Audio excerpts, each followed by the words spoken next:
This is the story of Lee Seo-jun and his daughter, Lee Seo-la, who was responsible for destroying the world. As the world descends into chaos, Seo-jun is desperate to find a way to end the madness. Standing before Seo-la, he confronts her, questioning why she went to such extremes. However, it's too late for Seo-jun to claim the role of a father. As a hunter, his primary mission is to track and kill Seo-la. Even the Sword Saint, a respected figure, points out that Seo-la is no longer Seo-jun's daughter, but Seo-jun refuses to see her as a monster. The Sword Saint agrees not to force Seo-jun into the fight and instead prepares to confront Seo-la himself. However, Seo-jun blocks his way to protect his daughter, leading to a fierce battle between Seo-jun and the Sword Saint. Seo-jun knows he has utterly failed as a father. He also understands that acknowledging his failure won't help Seo-la or stop the Sword Saint, but he's determined not to stand by and watch his daughter be hunted, even if it costs him his life. As the battle ensues, the Sword Saint quickly lands a devastating blow on Seo-jun. Witnessing this, Seo-la becomes distraught and unleashes her full power as the final boss, the witch who destroyed the world. While dying, Seo-jun apologizes to his daughter and wishes for a chance to start over. Suddenly, a mysterious task triggers, allowing Seo-jun to change the future. Time rewinds, and as memories of his past failures flood in, he is sent back in time to his younger self. When the regression is complete, Seo-jun wakes up in his bed, disoriented and confused. He is certain he died on that mountain but now finds himself in the year 2025. Realizing he has gone back in time, Seo-jun grapples with the situation, still unsure how the regression occurred or why he is receiving task notifications. A sudden knock at the door interrupts his thoughts. Rushing to answer it, Seo-jun finds himself face to face with his ex-partner Yunhai and a young Seo-la.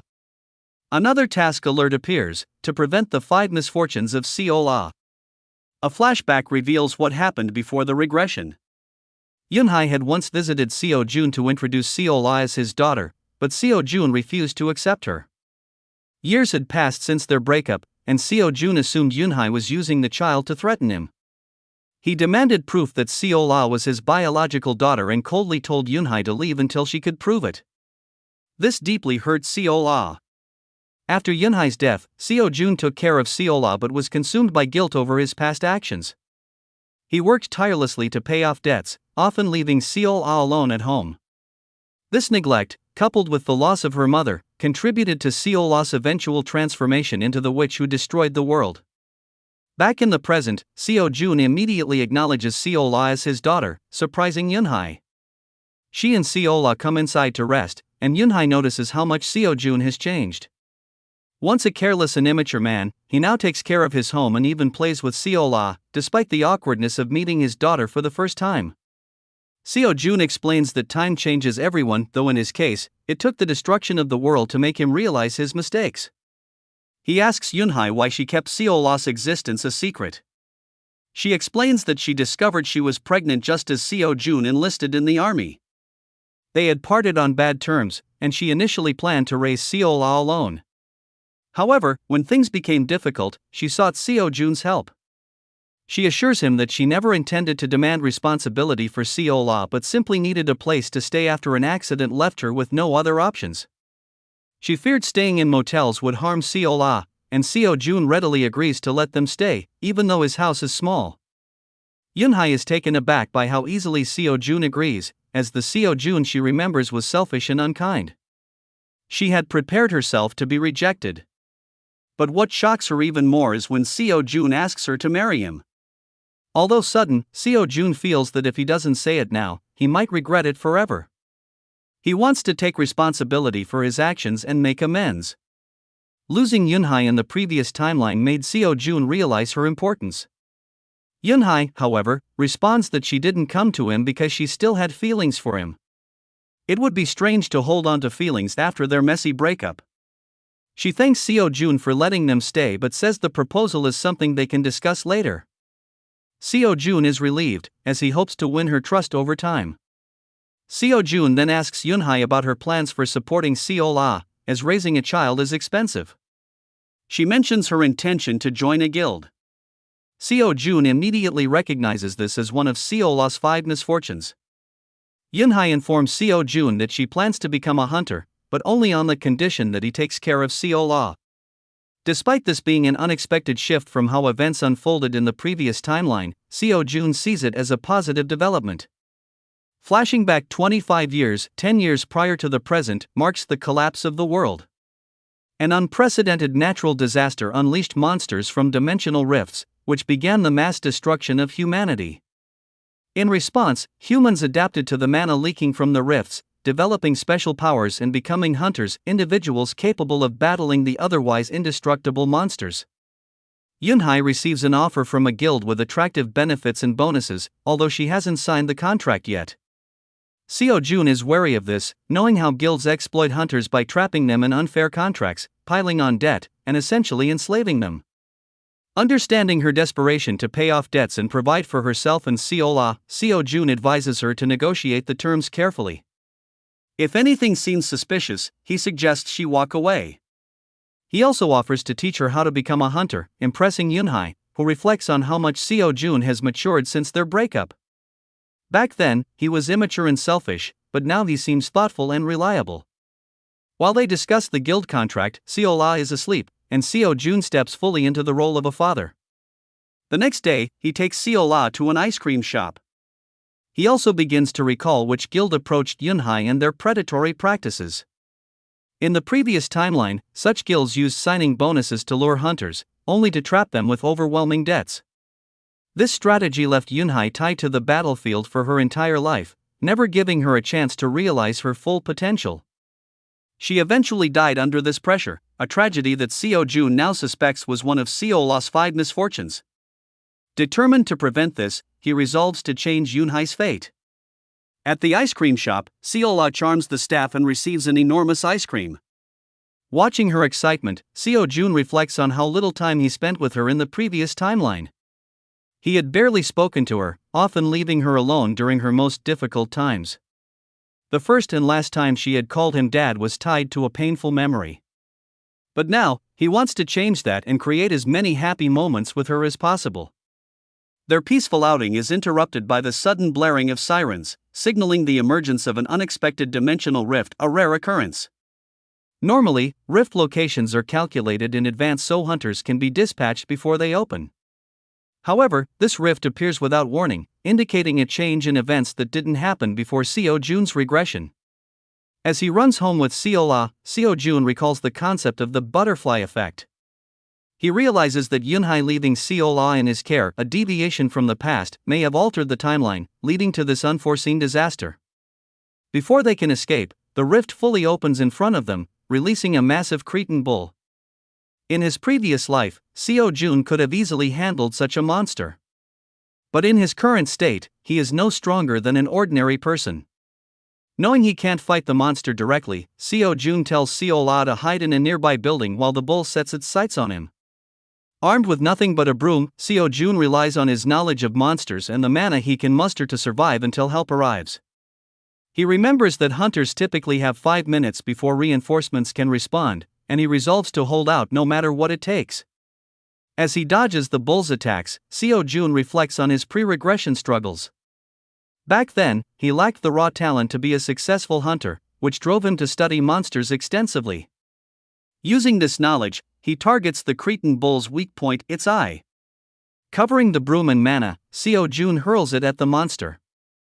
Although he doesn't have enough mana to inflict significant damage, the broom successfully strikes the bull's eye. To Seo-jun's surprise, the attack is followed by an unknown ice magic that further incapacitates the monster.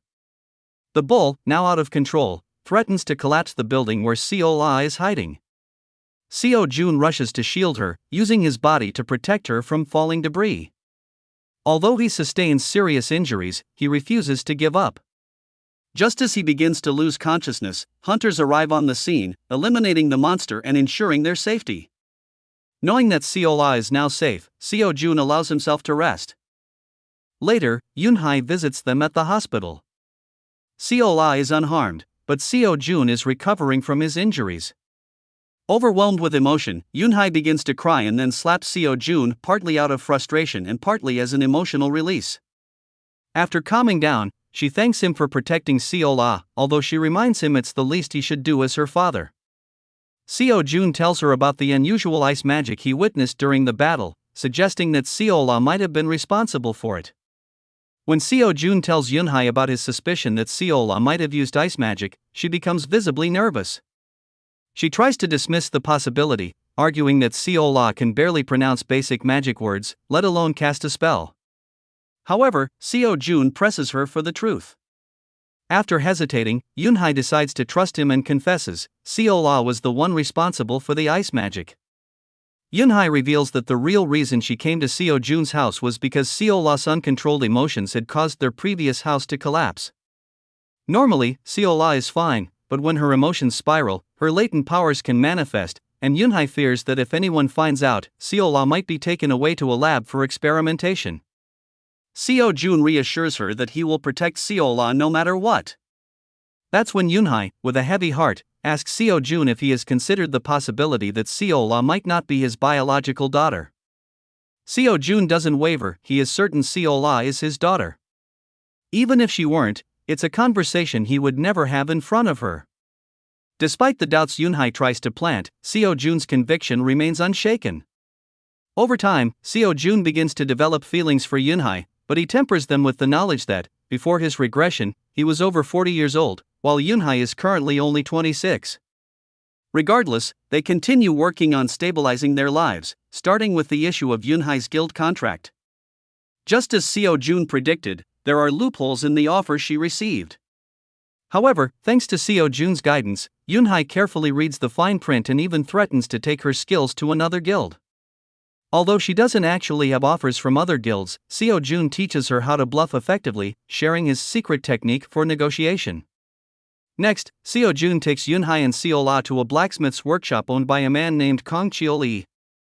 Seo Jun knows that Kong Cheol-yi will one day become the greatest blacksmith in the world, and he plans to leverage that knowledge to secure weapons for their training. Seo Jun and Yunhai introduce themselves as aspiring hunters, referring to Seola as their daughter. They explain that they need weapons, with Seo Jun opting for a spear while Yunhai takes her time deciding. The workshop specializes in beginner-friendly weapons crafted from mithril and dungeon materials.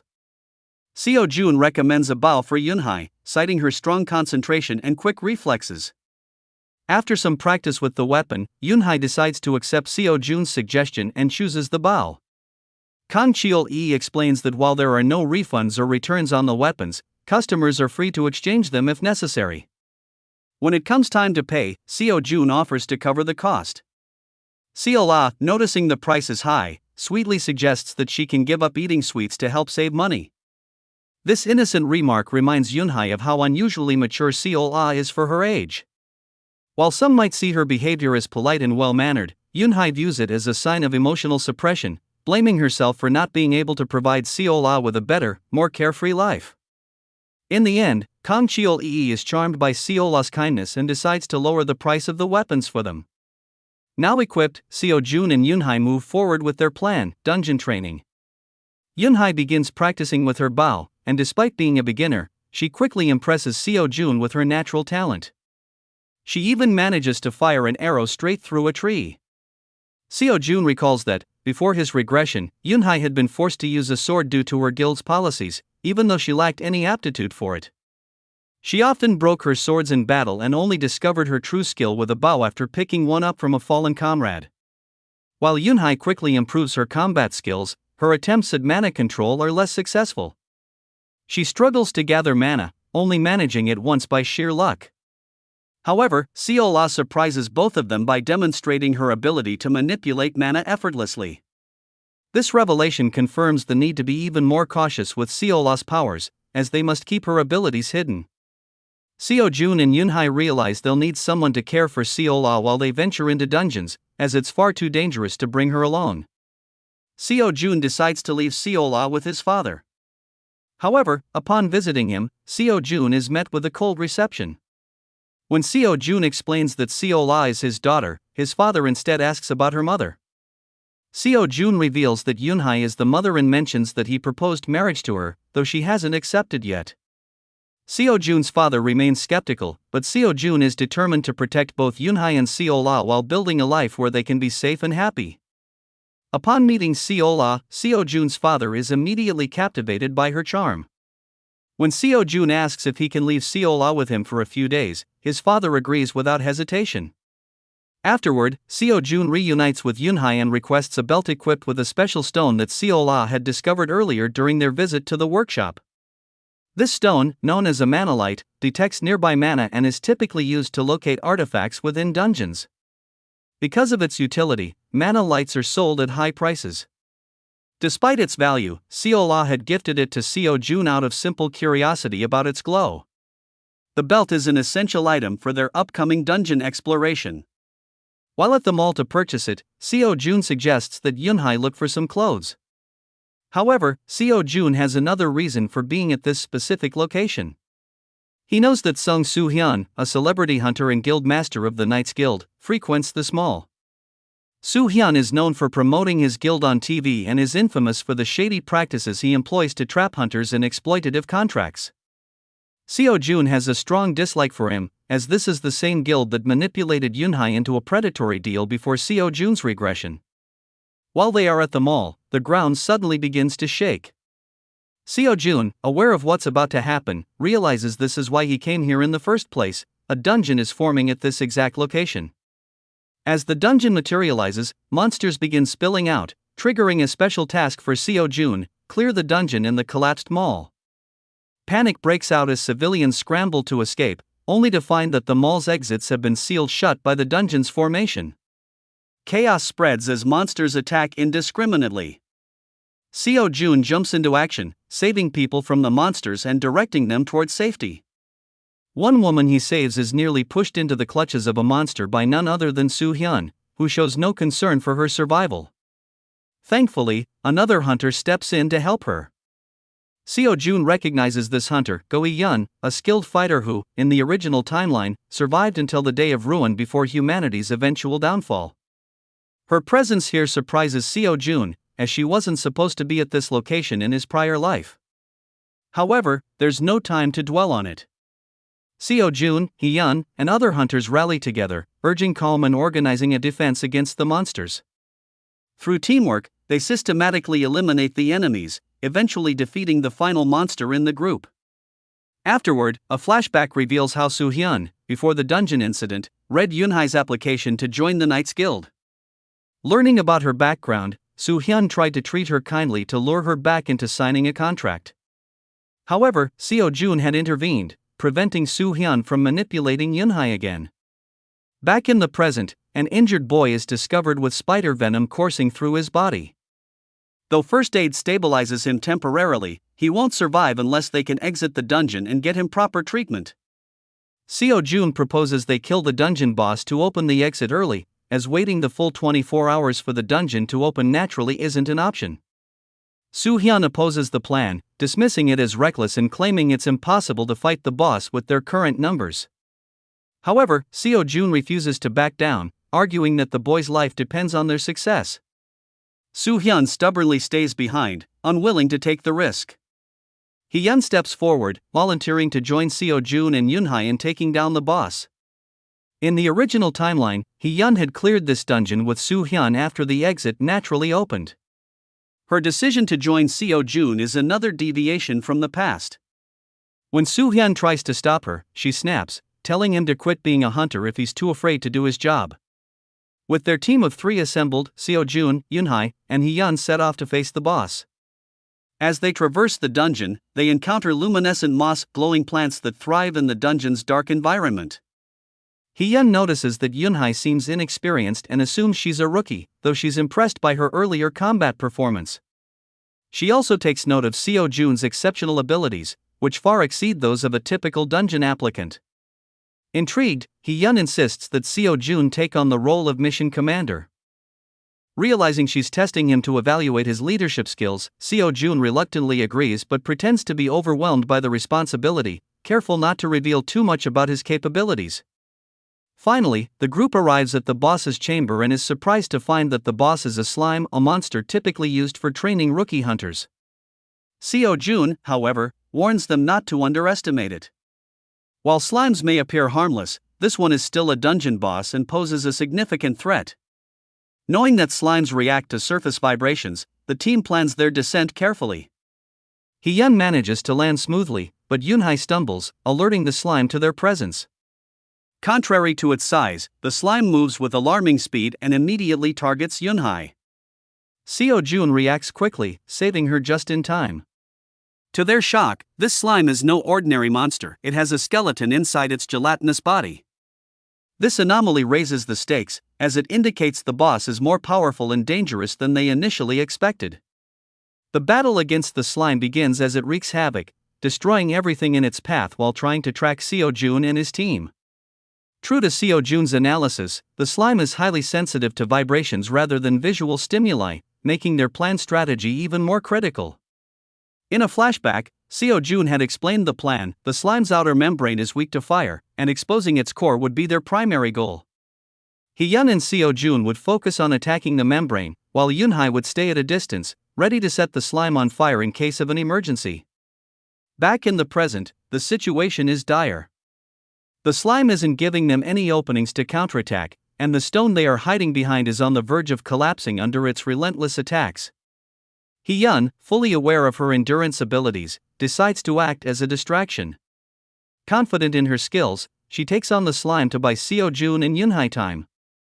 While engaging the monster, it becomes clear that the slime's attack range is extensive, but its movements are confined to a fixed area.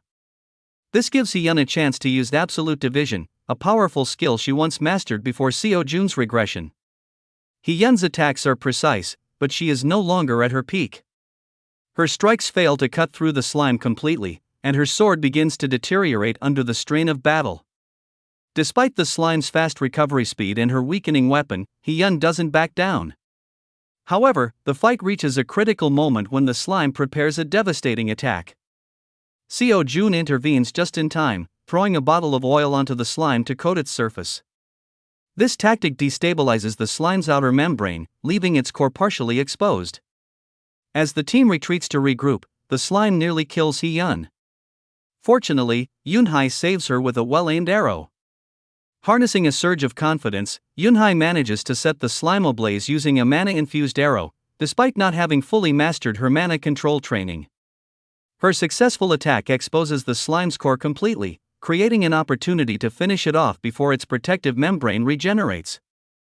Yunhai continues firing arrows at the core while Seo-jun and Hee-yeon prepare a joint attack.